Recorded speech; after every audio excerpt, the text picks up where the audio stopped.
हाय। देखिए, आप लोगों को बता दें कि डरिए मत और सोचिए भी मत।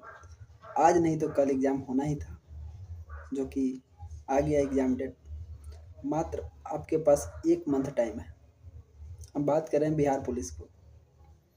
आपके पास 1 मंथ टाइम है और इस 1 मंथ को आप लोग जी जान लगा कर पढ़ें। और पढ़ाई कैसे करें, इसे ध्यान से सुनें। जो भी आप इम्पोर्टेंट क्वेश्चन हेडिंग दिए होंगे या अंडरलाइन किए होंगे, उसको पढ़ें। ठीक है? रिवाइज इम्पोर्टेंट क्वेश्चन को करें। ये नहीं कि मोटा का मोटा यानी 10, 12, 15, 20 किताब लेकर बैठ गए और 1 मंथ में पूरा लेके सुधा ही दे बुक, सारा बुक पढ़ जाए। ऐसे नहीं, नहीं तो पता लगे कि जो भी याद है वो सब खत्म हो जाएगा। इसलिए आप लोग ध्यान से पढ़ें। जो आप लोग हेडलाइन दिए हों या अंडरलाइन किए हों या नोटबुक तैयार किए हों, उसको पढ़िए। ठीक है?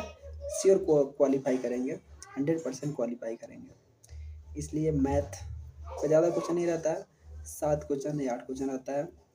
हिंदी का 7 या 8 क्वेश्चन रहेगा। इंग्लिश का वही हाल है। साइंस, जीएस, जीके है। करंट अफेयर से 5 क्वेश्चन रहेगा। बिहार का एग्जाम है तो इम्पोर्टेंट क्वेश्चन है कि बिहार से करंट अफेयर और बिहार का क्वेश्चन 10-5 क्वेश्चन रहेगा। इसलिए आप जो भी नोटबुक तैयार किए होंगे उसी पे ध्यान देंगे, अदर बुक पे ध्यान नहीं देंगे, अन्यथा आप डाइवर्ट हो सकते हैं। इसलिए आप लोग जो भी नोट तैयार किए हैं उसी पे ध्यान दिए और शांतिपूर्ण तैयारी करें, क्योंकि हम तैयारी करते हैं और करते हैं अभी भी, बट इस साल एग्ज़ाम हम नहीं दे पाएंगे। ठीक है? इसलिए थैंक यू, बेस्ट लक।